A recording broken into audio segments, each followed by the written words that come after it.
مرګورو دغه کښنی دی اوس به د قرآن کریم په باره کې تاسو ته معلومات درکړي چې قرآن کریم څو حرفه دی څو الفه پکښې دي.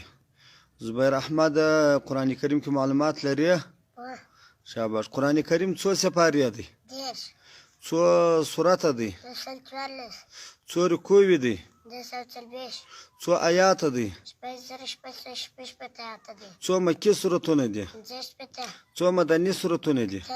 څو اختلافي سورتونه دي؟ مکی سورت کومې ورته وایي؟ مدني سورت کومې ورته وایي؟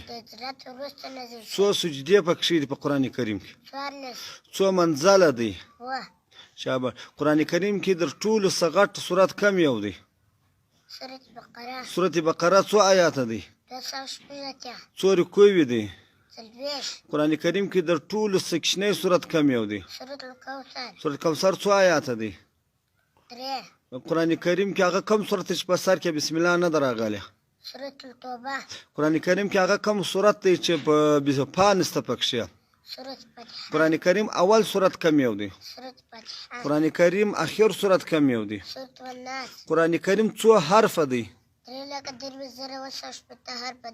څو زورونه لري؟ څو زیرونه لري؟ څو پیښونه لري؟ څو مدونه لري؟ څو شدونه لري؟ څو ټکي لري؟ څو الفه پکښې دي؟ څو با پکښې ده؟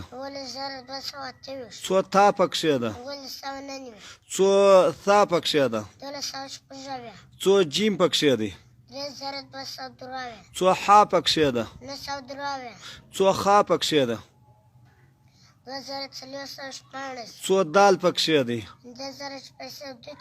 څو ذال پکښې دی؟ څو را پکښې ده؟ څو زا پکښې ده؟ څو سین پکښې دی؟ څو شین پکښې دی؟ څو صاد پکښې دی؟ څو ضاد پکښې دی؟ څو طوا پکښې ده؟ څو ضوا پکښې ده؟ څو عین پکښې دی؟ څو غین پکښې دی؟ څو فا پکښې ده؟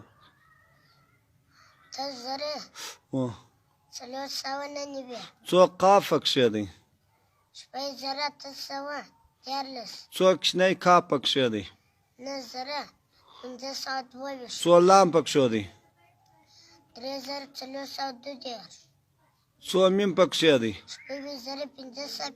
څو نون پکښې دی؟ څو واو پکښې دی؟ څو لام حمزه پکښې دی؟ څو ها پکښې ده؟ حمزه پکښې دی؟ څو حمزه پکښې دغه حمزه پکښې ها څو یا پکښې ده؟ جزاک الله جزاک الله. دغه قرآن کریم معلومات یې تاسو ته درکړي. دا زبیر احمد نومیږي، تقریبا عمر یې 6 کاله عمر یې دی چې دغه معلومات د ځان ته حاصل کړی دی. نور معلومات بیا لري چې په بل شي کې پوښتنه درڅه وکړو، هغه به بیا په بله ویډیو کې ګورئ. الله رب العزت کامیاب ولره. السلام علیکم.